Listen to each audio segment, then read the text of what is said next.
After completing production on Sonic 3 last year, the cast and crew can now look forward to racing to the finish line in the sequel. As for fans, you probably can't wait to see what's happening this time, and we are all excited to see how the story will end. While he was at it, director Jeff Fowler hinted at the impending arrival of Shadow the Hedgehog in the third Sonic live-action CGI hybrid film. With this news, Jeff, who has directed every live-action Sonic the Hedgehog film to date, can officially claim to have completed a trilogy. The director announced from a sea of blue screens that work on Sonic the Hedgehog 3 has come to an end by posting a picture of himself on location. Naturally, Jeff paid tribute to the actor who played Dr. Robotnik by wearing a Keep Calm and Jim Carry On t-shirt and holding a special film slate for the film. The enormous slate features illustrations of several Sonic characters, with Shadow the Hedgehog stating, "That's a wrap," right in the center of the image. Get excited. Naturally, it's just a drawing, so we'll have to wait a little while longer to see Shadow's appearance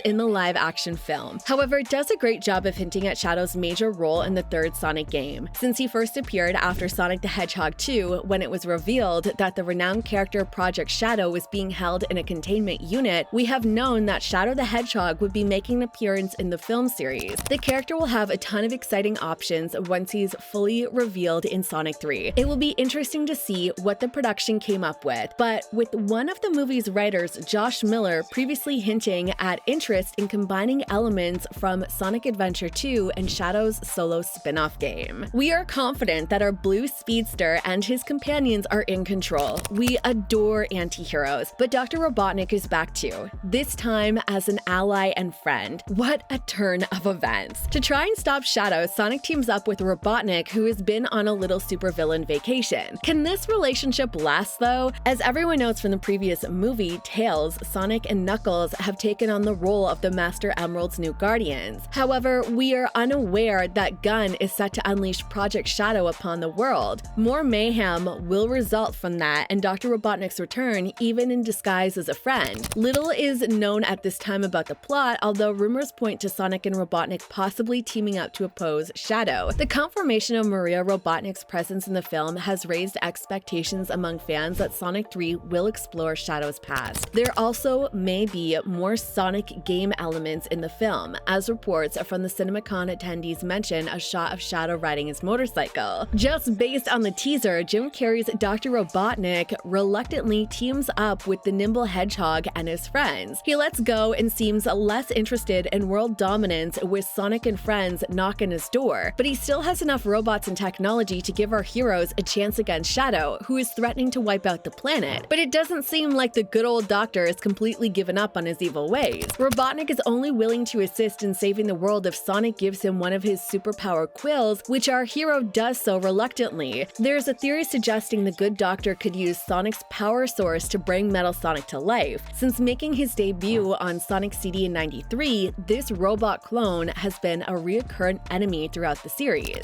Though he has previously gone rogue and become a threat to both his rivals and his creator, he's intended to be Robotnik's mechanical equal of Sonic. It makes sense for Robotnik to use one of his quills to power the device if he is seeking an advantage in his plan to conquer the world. Having someone as swift and powerful as his adversary is also a reasonable move, but the way the trailer handles Maria's past is even more intriguing to observe. The Ark, a space station that first appeared in the video game Sonic Adventure 2, is home to both a human colony and a top-secret research facility that is overseen by Eggman's grandfather. Weapons of mass destruction, scientific experimentation, external life, all of that. The first error was introducing such dangerous ideas into people's everyday lives, but that topic is for a whole other discussion. Maria belongs to the group of individuals who were raised on Ark. Unfortunately, the girl has been diagnosed with neuroimmune deficiency syndrome, which prevents her from visiting Earth at will like her other shipmates. She spends most of her time in the medical bay of the Ark due to her crippling illness, but her grandfather and younger Commander Walters were always there to console her, so she was never really alone. Gerald was determined to save his granddaughter at all costs, so he decided to take part in Project Shadow, which involved creating an immortal creature, which he believed would hold the key to her survival. He needed assistance with DNA, which came from aliens known as the Black Arms and their leader Black Doom, as he was almost finished creating this unique life form. After some trial and error in time, Shadow is created. The Ark seal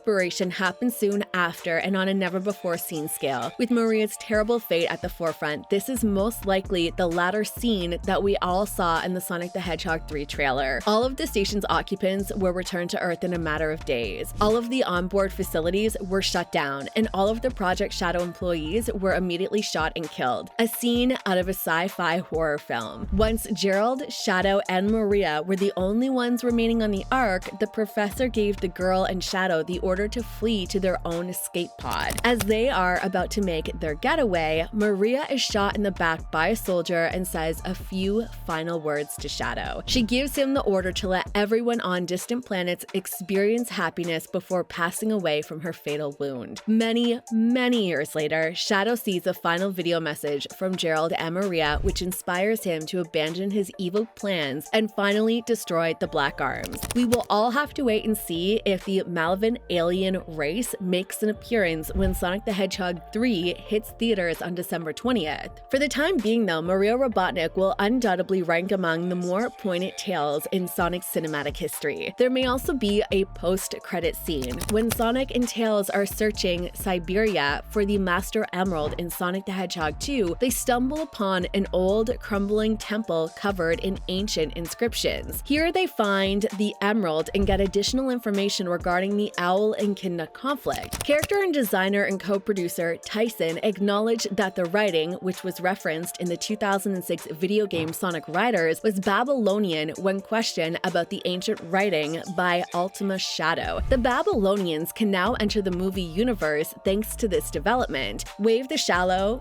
Jet the Hawk, and Storm the Albatross make up Babylon rogues in the game's fictional world. The three thieves who originated in ancient Babylon are most known for their ability to maneuver around on extreme gears, which are hoverboards. As antagonists to Sonic at first, their main goal in Sonic Riders is to prevail in a race put on by Dr. Eggman, who claims he can use the Chaos Emerald to bring back their ancestral home, the Babylon Garden. However, given the new setting of the film, the Babylonians may play a different role than those in the video games. If three do show up in the movie universe, it's likely that they'll be related to the Owls of Sonic's homeworld, according to the Babylonian script found on the temple that Sonic and Tails discover. As a result, their purpose in the movies will most likely be different from looking for a lost city. Similar to how the brief cameo of Iblis in Knuckles changed his past, the rogues may have a distinct reason for being closely associated with the main heroes, given the temple's link to the Master Emerald. Jet and his group may be looking for a potent relic. If the three do show up in the post-credit scene of Sonic the Hedgehog 3, their motivation to reach Earth will probably come from the Master Emerald or something similar. This would allow them to appear in the film while keeping their identities as thieves and forging stronger ties to Sonic's homeworld. It would match their personalities with those of the video game counterparts and explain the script of the temple. Due to their ties to Sonic's world, they also serve as a crucial plot point in Sonic the Hedgehog 4, helping to resolve unresolved issues from the first film. Don't forget to smash that subscribe button, and I'll see you in the next video.